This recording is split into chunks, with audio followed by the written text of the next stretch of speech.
أعوذ بالله من الشيطان الرجيم بسم الله الرحمن الرحيم لا إله إلا هو العزيز الحكيم إن الدين عند الله الإسلام. Saya ngerasa mulai ada ketenangan dalam batin kalau sholat ya.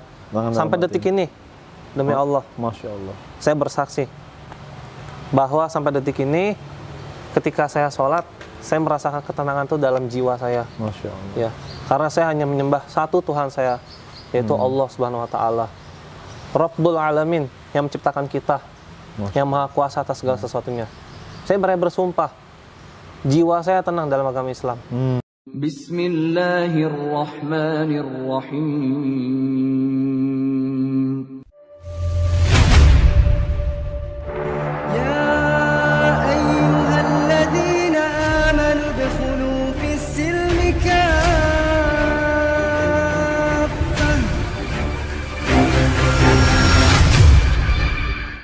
Assalamualaikum warahmatullahi wabarakatuh. Waalaikumsalam warahmatullahi wabarakatuh. Alhamdulillah teman-teman sekalian, sahabat ngaji cerdas yang insya Allah dirahmati Allah, bersama saya Adam Fatih 1453, tentunya di channel YouTube Ngaji Cerdas, Ngaji cerdas. yang insya Allah akan mencerdaskan umat. Amin ya Allah. Tentu bagi mereka yang mau berpikir tentunya kok. Masya Allah. Pada kesempatan yang mulia saat ini, alhamdulillah saya bertemu dengan Ko Riko. Masya Allah. Masya Assalamualaikum Allah. Ko. Waalaikumsalam. Sehat Ko? Sehat, khair. Masya Namanya Allah. siapa? Saya Adam Fatih. Oh, Mas Ko. Adam, kenalin saya Riko ya. Baik, Masya Allah. Ko Riko sehat ya? Alhamdulillah. Baik. Beliau ini adalah seorang dulu yang pernah memeluk agama Katolik aku ya? Iya. Dulu ya, baik. Dan juga kalau bisa dilihat mungkin dari segi wajah mungkin kayak Stephen Chow, Allah alam ya. Alhamdulillah. Masya Allah. Baik, kita akan bincang-bincang lagi dengan Ko Riko yang insya Allah bisa menginspirasi kita bersama tentunya. Tapi sebelum ke Ko Riko, baik bagi sahabat ngaji cerdas yang belum subscribe channel ini, silakan untuk subscribe, kemudian like, komen, dan share ke teman-teman yang lainnya. Dan jangan lupa juga untuk tekan tombol loncengnya sehingga tidak terlewatkan update terbaru dari ngaji cerdas. Alhamdulillah. Ko Riko. Ko Riko ini, mohon maaf nih Ko, dari etnis Tionghoa ya kalau? Ya, Tionghoa asli. Ibu bapak juga sama ya? Ibu lahir di Kalimantan, daerah Singkawang. Bapak daerah Kalimantan Barat juga, Nangapino. Dan kita semua keluarga keturunan dari Tionghoa asli. Tionghoa ya. Ada marganya nggak kalau? Marganya Jap. Jap. Wah, Jap. apa Jap ini? Kalau kata Ko Steven sih, dari peralihan bahasanya jadi Jip. Oh, Jip. Oh, Jip. Jip Kalau ya. kita panggilnya Jip. Jap. Oh, Jap. Tapi kayaknya katanya Ko Steven Jip. Oh, Jip. Jap, Jip gitu. Oh, Jipman itu bisa nggak? Ya mungkin bisa jadi juga ya. Masya Kan ada Allah. juga ya yang marganya Xiao, kayak Ustadz Felix Oh, Xiao Xiao, gitu. iya. Jadi Xiao itu juga termasuk marga. Kayak Ustadz Felix kan, Ustadz Felix Xiao. Ustadz Jadi favorit Xiao ya. tuh Masya Allah. marga kan macam-macam sih. Masya Allah. Oke, Ko Riko. Dulu agamanya Katolik ya? Ya, Katolik dulu. Boleh tahu nggak apa namanya? Kenapa Ko Riko waktu itu meninggalkan agama Ko Riko? Sebelumnya waktu saya meninggalkan agama saya juga sempat mempelajari sih persamaannya ya dulu ya. Mungkin di video sebelumnya udah dijelasin ya kenapa saya meninggalkan. Ya karena intinya saya mencari persamaannya terlebih dahulu. Bagaimana persamaannya antara Islam dengan Nasrani dengan Yahudi. Kalau kita lihat dari persamaannya,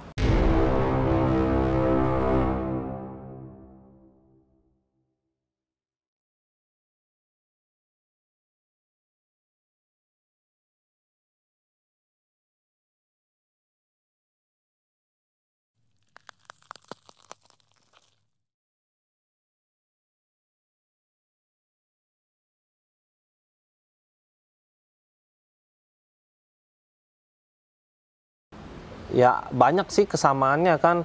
Tapi yang satu-satunya dijalani kesamaannya itu ya hanya umat Islam. Oh gitu kok. Ya. Contohnya apa Ko, yang Contohnya kalau kita perhatikan dari pakaiannya ya. sama? Oh iya. Kalau muslimah kan pakai hijab ya, Kerudung, menutup hijab, auratnya, betul. begitu.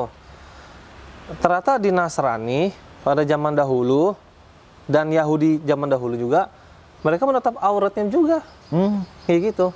Ya sekarang aja mungkin tidak terlihat pakai hijab ya gitu. Tapi kalau kita ngelihat dari kultur terdahulunya, Mereka sama-sama pakai tertutup ya kok ya? tertutup.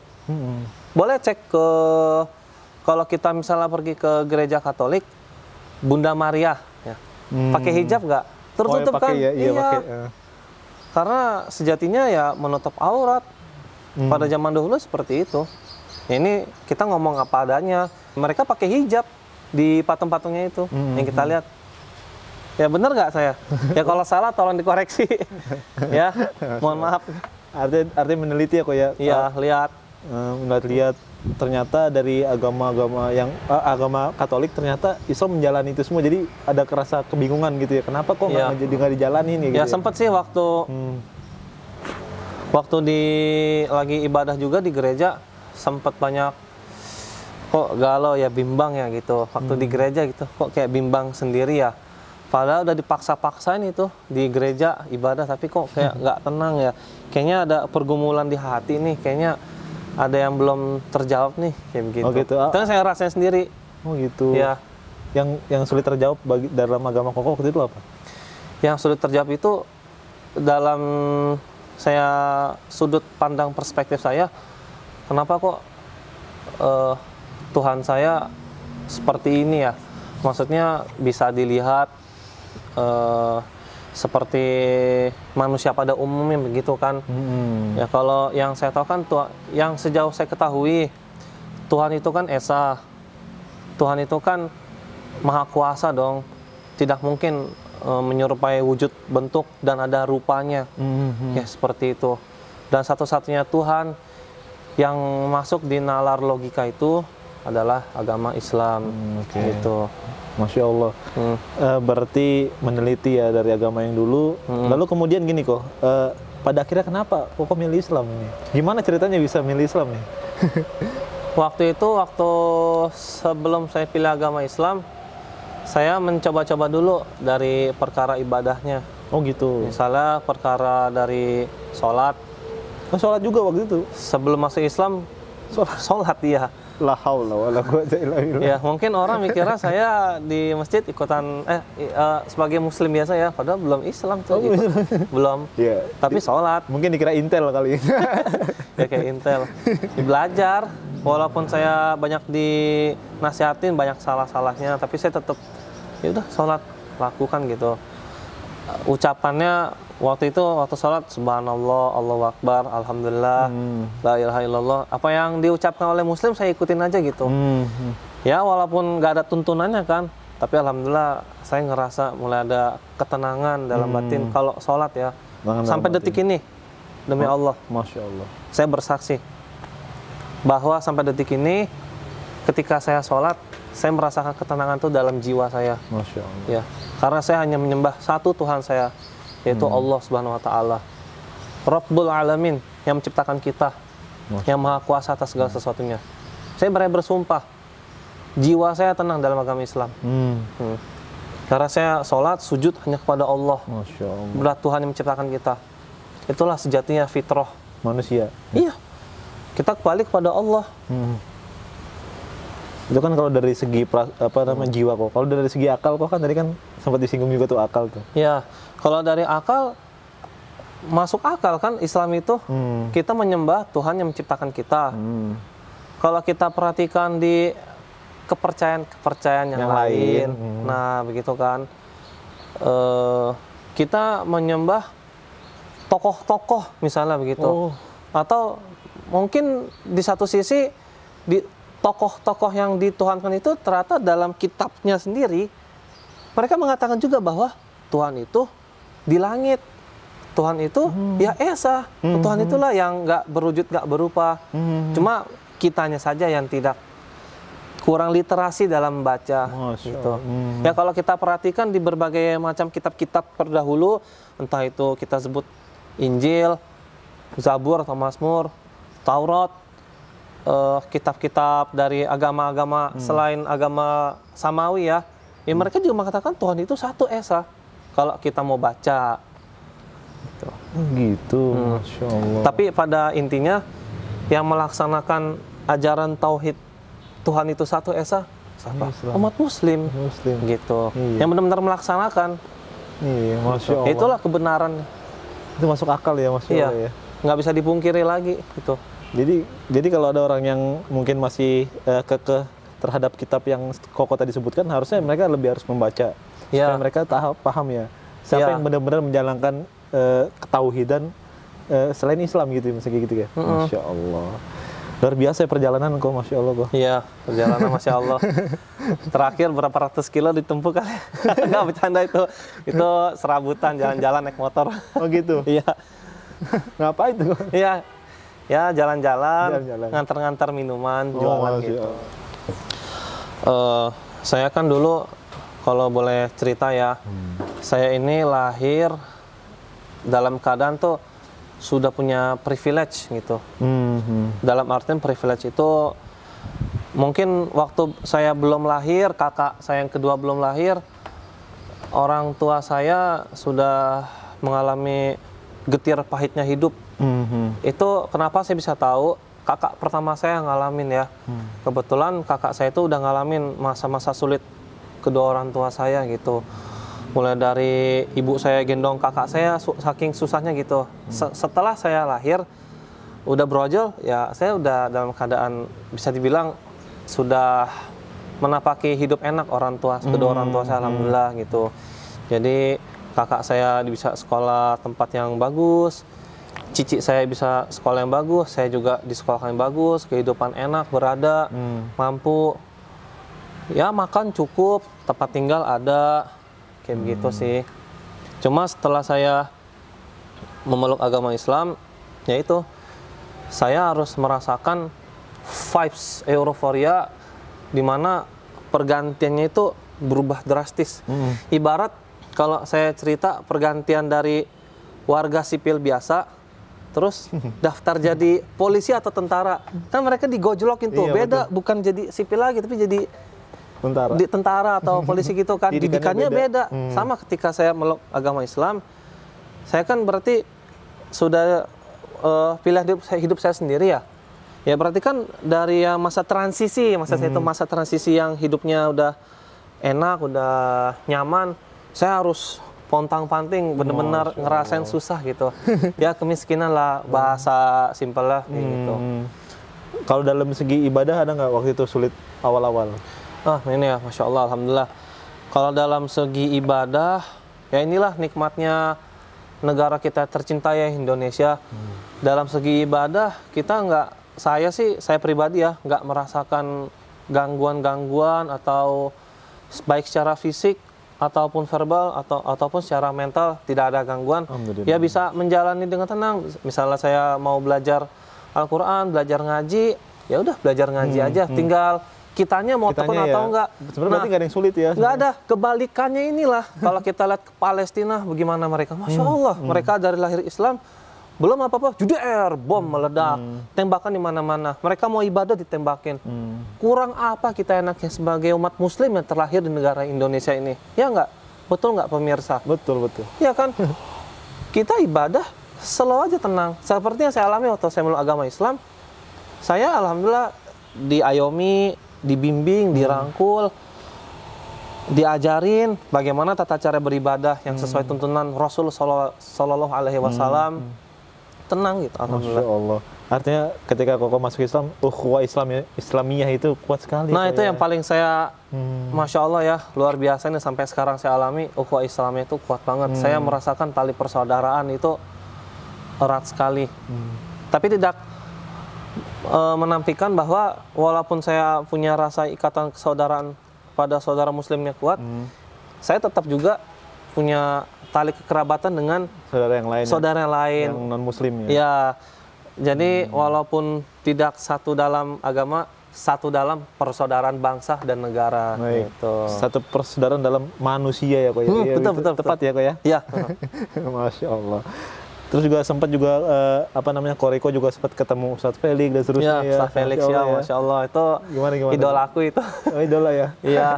Beliau salah satu idola, panutan juga yang suka memberi nasihat kepada saya, Mas Adam gitu. Dikala saya lagi ngedown gitu, saya sih kadang suka cerita ke beliau gitu kan. Dia dikasih masukan, nasihat ya untuk tetap istiqomah pokoknya. Gitu, tetap semangat, jangan putus asa, tetap pada Allah, menjalani syariatnya. Masya Allah, tabarakallah. Sebelum masuk Islam ya, kan saya punya Pernah kepo juga gitu? iya. Oh gitu. Waktu itu juga sempat kan di sekolah saya bawa handphone tab ya. Ya saya di kelas di belakang meja itu saya SMA di Budi Warman ya. Mungkin boleh dicek. Budi Warman. Budi Warman itu ada salah seorang guru, kalau nggak salah dia seorang guru BK ya. Yang itu yang suka anak bandel gitu-gitu kan. Guru. Harusnya saya itu pas di kegap mau diambil handphonenya mungkin ya, atau dimarahin, dinasihatin, ternyata oh lanjut gitu. Jadi guru BK saya ini harusnya mau ngegap saya ini, karena zaman dulu kan bawa HP kan masih frontal sekali ya, nggak boleh gitu kan. Nah ternyata guru BK saya, oh nggak apa-apa, lanjut. Kok Karena gitu? di tab saya itu mereknya apa ya? Saya pakai merek murah gitulah. Handphone zaman dulu tabnya itu saya buka Al-Quran, Masya Allah. baca, lihat perbandingannya gitu. Ayatnya itu di surah Al-Ikhlas tentang ketauhidan, tentang tauhid. Itu kan sepertiga Al-Quran ya, ya kan? Masya Allah. Jadi ayat itu yang mendorong kokoh kuat sampai sekarang ini. Iya, ya Allah itu satu, Tuhan itu esa. Nggak ada namanya Tuhan itu lebih dari satu, nggak ada. Tuhan itu satu, Allah itu esa. Menurut saya untuk Islam yang kafah itu, ini yang dari saya alamin sendiri ya, pribadi ya. Islam yang kafah itu adalah kita yang menjalankan syariat Islam yang ada di dalam Al-Quran dan mengikuti pedoman tuntunan Al-Quran itu di hadis yang diajarkan oleh Nabi Muhammad SAW. Berdasarkan hadis yang sahih ya, hadis sahih. Nah contohnya yang dari awal sebelum saya meluk agama Islam sampai saya memeluk agama Islam sampai sekarang ini, salah satu ketenangan yang saya dapatkan Mas, itu apa salah satunya? Saya menjauhi riba. Masya Allah. Iya.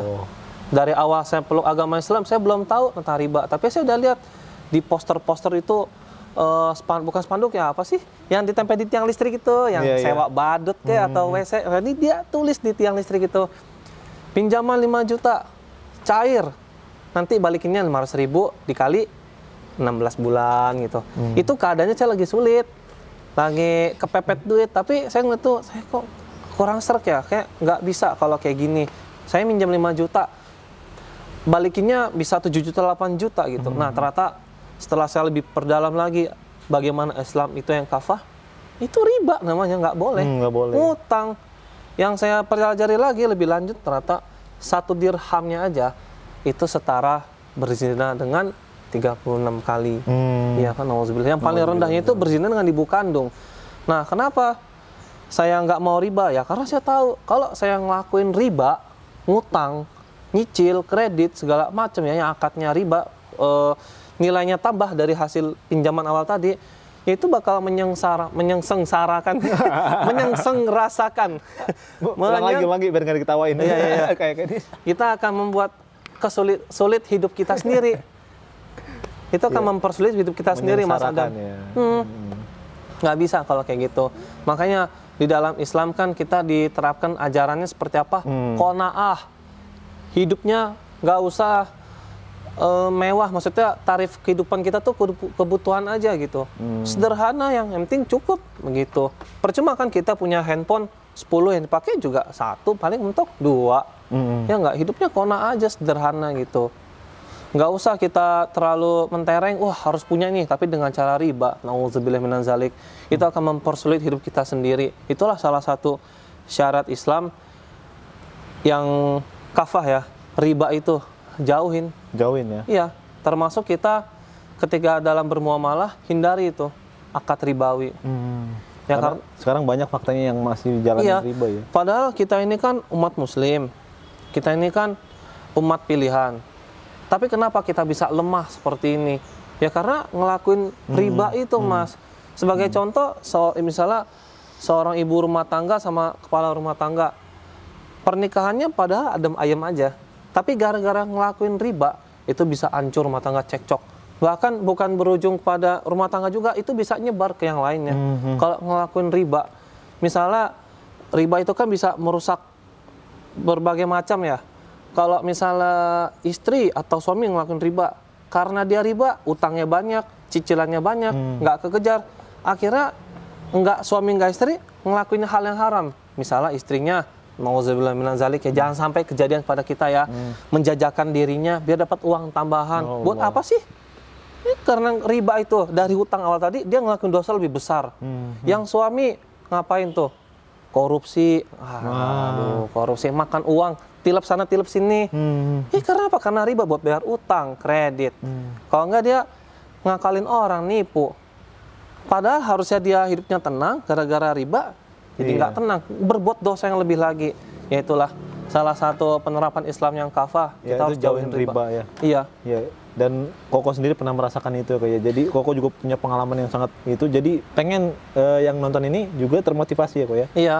Kalau pengen hidup tenang, ya alhamdulillah ya, saya sampai sekarang walaupun mungkin saya pernah sempat terjerumus, sempat juga karena kan waktu itu motor nggak punya, motor nggak ada, ya udah terpaksa lah yang paling murah gitu. Tapi tetap akadnya kredit rata. Itu aja yang murah aja, ibaratnya yang cicilannya cuma 300.000 sebulan, itu udah empot-empotan banget. 300.000 cicilan kredit empot-empotan. Karena nggak berkah. Iya, karena itulah nggak ada keberkahan. Nggak ada keberkahan dalam riba ya. Coba kalau dalam, kita nggak usah ngomong segi agama ya, tapi dalam segi duniawi, Anda punya motor harga 2 juta, tapi seumur hidup dipakai nggak ada tunggakan. Daripada Anda motor mahal-mahal, cicilannya 1 juta sebulan. Ya, mau kayak gitu. Selama 5 tahun bayar terus, nanti nilainya jatuh. Rugi. Ya. Nggak bisa. Itulah syarat Islam yang kafah itu. Baik. Salah satunya itu sih. Dan yang paling naasnya lagi, dalam Al-Quran, Allah juga nantang perang sama orang-orang yang pemakan riba. Allah dan Rasulullah nantang perang, bayangin aja. Yang menang siapa kira-kira? Nggak akan bisa. Sekelas jenderal paling kuat pun nggak akan bisa. Menang dari Allah. Mengerikan ya. Mengerikan, iya. Ya. Jadi Masya Allah ya. Itu baru satu ya. Baru satu kan syariat Islam yang diajarkan kita menjauhi riba. Belum yang lain-lainnya, misalnya kayak tentang sholat, puasa, zakat, kita umroh, kita berbuat baik pada sesama. Walaupun dia berbeda agama, tetap berbuat baik. Termasuk ya, benar kata Mas Adam ya, kita berdakwah, menyampaikan syariat Islam itu bagaimana. Kita menyampaikan risalah tauhid dan risalah kenabian Muhammad SAW, itu salah satunya. Banyak sekali sih kalau kita cerita-cerita soal syariat Islam yang kafah ini ya. Dan itu harus dijalani ya. Ya. Dan harus dilakukan oleh kaum muslimin dimanapun berada kok ya. Ya. Jangan alergi terhadap syariat Islam apapun itu. Mau riba, mau apa tadi yang Koko sebutkan, harus dijalani gitu. Karena kita sudah menaruh konsekuensi kepada Allah Subhanahu wa taala. Betul. Dan Allah yang paling paham tentang diri kita kok ya. Masya Allah. Koriko, kan ketika masuk Islam kan Koriko kan pasti kan rame nih ya kan. Dari teman-teman gimana responnya tuh?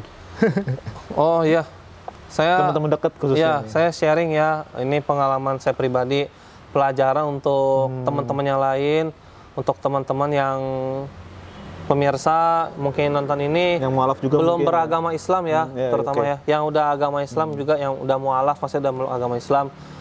Saya dulu pribadi waktu memeluk agama Islam, ketika saya ketemu teman saya lagi, ini melalui media sosial ya gitu ya, saya tuh langsung frontal gitu sama mereka Mas, langsung kasar, kafir lo gitu. Iya, ya maksudnya kan kita nggak bisa ya asal mengkafirkan seseorang. Kenapa? Karena kita nggak akan pernah tahu akhir hayat kehidupan orang tersebut, apakah dia akan kafir atau memeluk agama Islam, atau Allah akan berinya hidayah dari arah yang nggak kita ketahui. Nggak ada yang tahu. Betul. Saya aja kaget, yang temen yang saya anggap dia bukan siapa-siapa, datang malam-malam ke tempat saya mau memeluk agama Islam. Lah, saya kaget kan, waduh ini teman sekolah sendiri, teman sekelas, Masya Allah. Iya kan, sama-sama Katolik, mau memeluk agama Islam. Akhirnya saya bingung, wah ini nggak bisa, maksudnya kita bisa syahadatkan, cuma kan nggak ada saksi yang kuat. Kita kan juga butuh surat untuk legalitas kenegaraan di Indonesia ini. Ya udah, akhirnya saya bawa waktu itu ke Coach Steven ya. Ada Mas Adrian Maulana juga acara di kajiannya Ustadz Fatih Karim ya sama Coach Steven. Masya Allah. Saya nggak nyangka ternyata teman sekolah saya masuk Islam. Agamanya sama kayak saya. Teman kecil mendekat lagi ya? Teman sekolah waktu SMA tuh.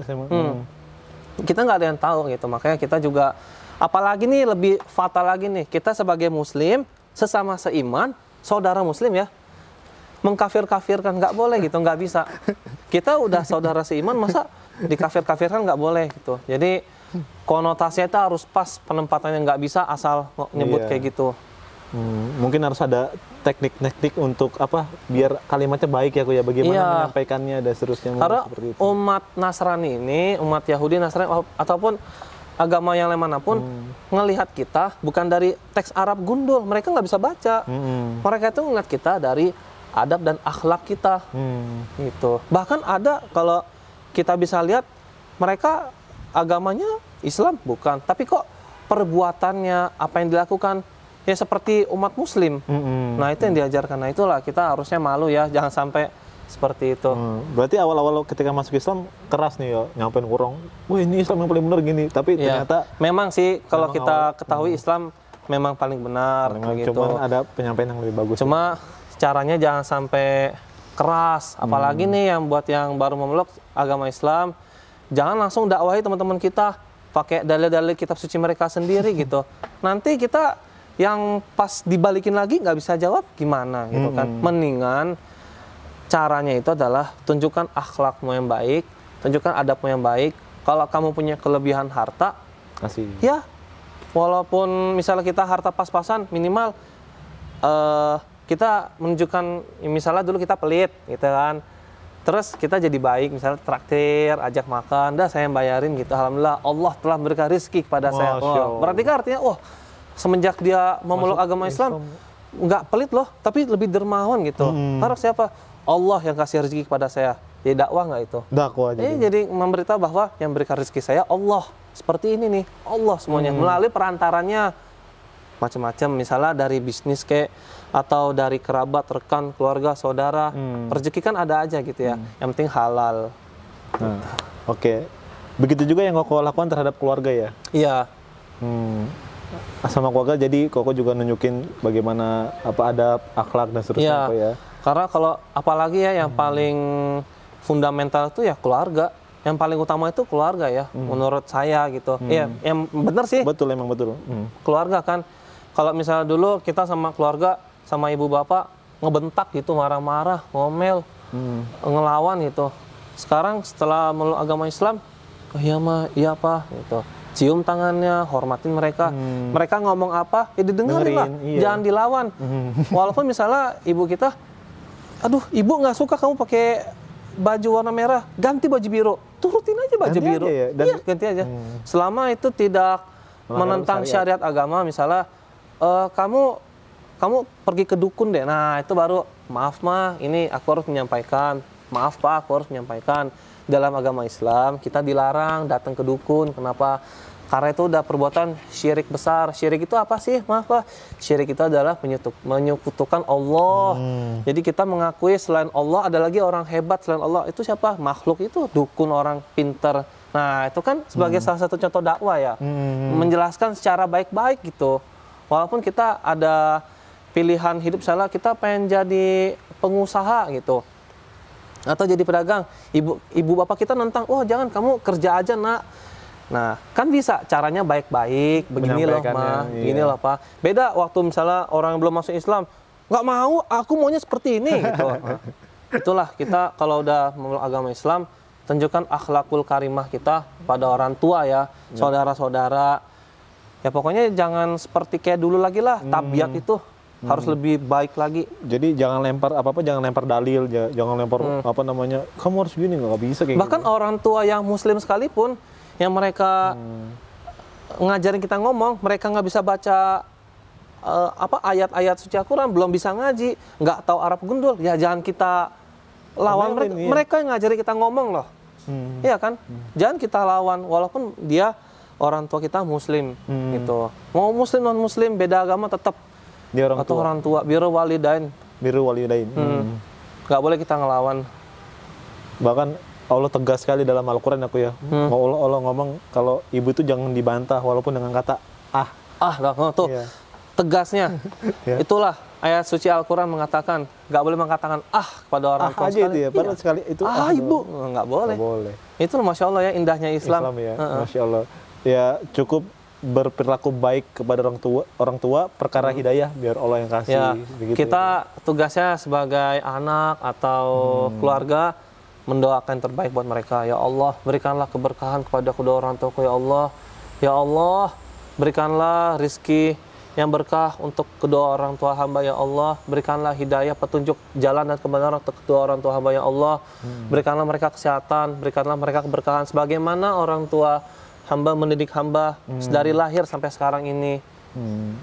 Ya itu kita harus mendoakan orang tua kita. Nggak boleh doa yang jelek-jelek. Ya, Koko itu yang Koko doakan terus kepada orang tua ya. Iya, ya mendoakan kepada orang tua yang terbaik lah. Supaya Semoga dapat hidayah, keberkahan, kesehatan. mudah-mudahan kalau insya Allah nonton ya dia dengar mudah-mudahan asbabul nuzul hidayah insya Allah. Amin. Seneng nggak Kok kalau misalnya Ya. Koko ngeliat orang tua tuh jadi muslim? Ya masya Allah senang banget kan. Seneng ya. Kayak Ustaz Feli kan kakaknya masuk Islam juga gitu. Iya, masya Allah. Baik Kok. Berarti by the way katanya papa mama juga punya usaha ya Kok ya? Iya, gitu jadi alhamdulillah ya saya dibesarkan. Ya alhamdulillah nih karunia dari Allah, yang rezeki dari Allah. Saya dibesarkan dari keluarga pedagang. Maksudnya penghasilannya itu halal untuk anak dan istrinya, itu ayah saya dan ibu saya. Ayah ibu saya ini kegiatan perniagaannya itu adalah toko material. Ya, di samping itu juga saya tahu banget persis ayah dan ibu saya hasil perniagaannya itu disumbangin juga. Oh gitu. Iya. Tiap tahun kalau lagi tahun kurban, tahun haji kan, memang ya bukan berupa hewan kurban, tapi berupa beras buat warga sekitarnya. Iya. Itu minimal nyumbang tuh bisa beratus-ratus kilo itu. Wah, Masya Allah ini nggak kebayang gimana. Ya, itu gebukan untuk para muslimin ya. Iya, kita boro-boro nyumbang sekilo. Kadang lewat kotak amal 100.000, 1.000, 100.000, 1.000 aja. 100.000 ya simpen dulu. Aduh, gitu. Sekali-sekali lah beraniin diri 100. Gitu. 100.000 ya. Iya beraniin lah sekali-sekali gitu. Coba nanti akan kerasa efek timbal baliknya. Nanti Allah akan ganti ratusan, puluhan, bahkan sampai ratusan kali lipat, bahkan tak terhingga. Nggak ada yang tahu kan namanya rezeki itu. Bagaimana timbal baliknya Allah memberikan kepada kita. Ya begitu. Kalau kita berbagi nggak akan miskin, tapi yang ada tambah kaya. Yang ada tambah kaya. Tapi kalau niatnya itu karena Allah, walaupun dia sedekah, kok tetap miskin ya? Ya itu sedekah itu ya emang karena Allah, jangan harap karena kaya juga. Tapi yang udah kejadian nyata yang sudah kita lihat kan, kebanyakan orang ketika sedekah makin kaya. nggak ada.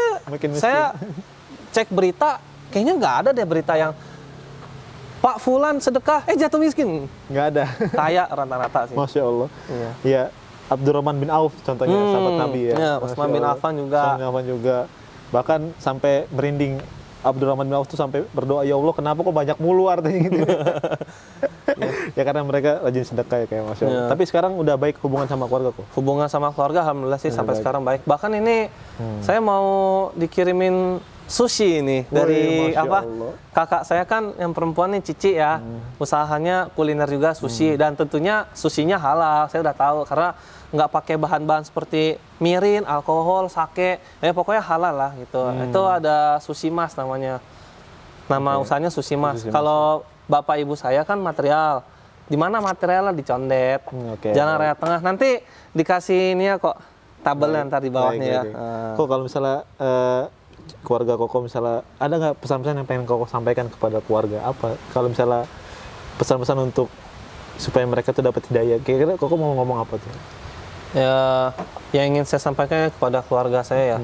Kalau saya sih jujur pribadi kalau ke keluarga itu belum bisa semaksimal mungkin ya dalam berdakwah seperti teman-teman lainnya kan mereka dengan lantang, tegas, berani, tapi tetap dengan cara yang hikmah ya, lembut ya. Misalkan kayak teman saya sendiri nih, udah saya anggap seperti saudara, namanya Mas Pierre Renaldi Stefano Warau. Oh, Ketika Mas ya Pierre. kan Mas Iya, Pierre yang jualan teh tarik sama kue THC itu. Kita pernah juga wawancara. Ya, itu kawan saya, itu kerabat juga, itu Masya dekat. Allah. Nah, beliau waktu itu mendakwakan ibunya bawa kitab.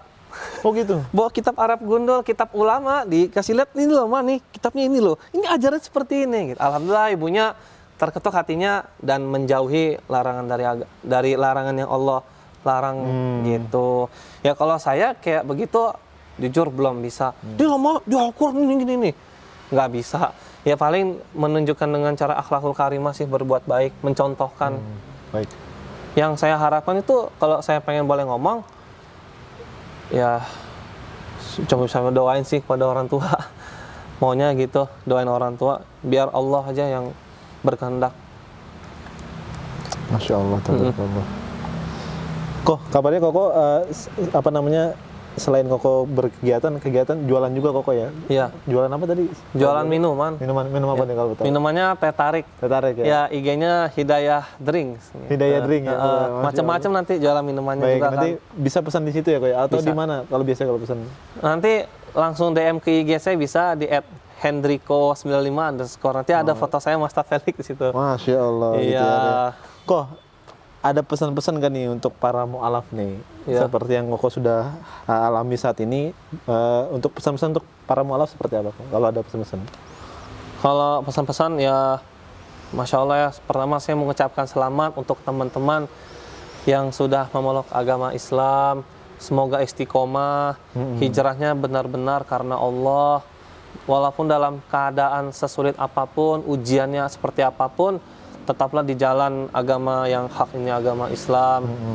Jangan takut kita miskin, karena miskin itu sesaat. Kaya pun juga ada waktunya. Namanya roda kan berputar, jadi nggak usah khawatir ya buat kita yang mau memeluk agama Islam. Ntar dijauhin teman, ntar jabatanku. Nanti Allah akan gantikan rezeki kita dari arah yang nggak disangka-sangka. Pokoknya kita selalu bertakwa dan bertawakal kepada Allah. Yakinlah hanya Allah yang maha kuasa atas segala sesuatu. Masya Allah. Kalau untuk kaum muslimin seluruh Indonesia menyaksikan, apa yang pengen Koko sampaikan? Pesan saya untuk teman-teman yang Islam sudah dari lahir, tetap semangat ya. Kalau yang mereka baru hijrah gitu kan, misalnya dulu mantan pemabuk atau mantan pendosa yang lain gini-gini, ya udah itu namanya dosa masa lalu, ditutupin aja aibnya, nggak usah diceritain lagi ke yang lain.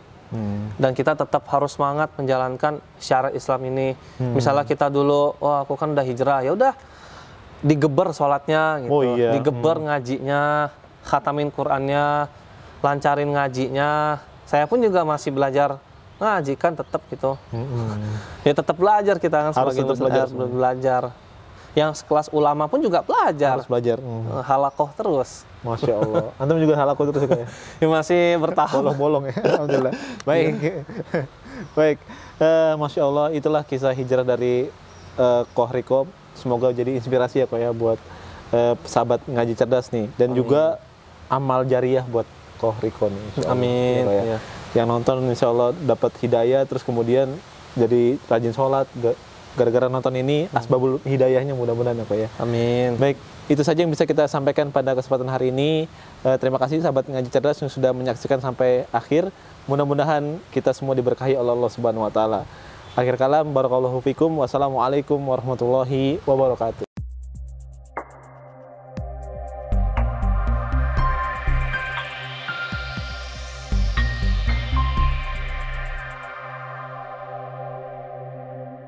Ngaji cerdas, jangan lupa subscribe ya. Masya Allah. Syukran jazakallah.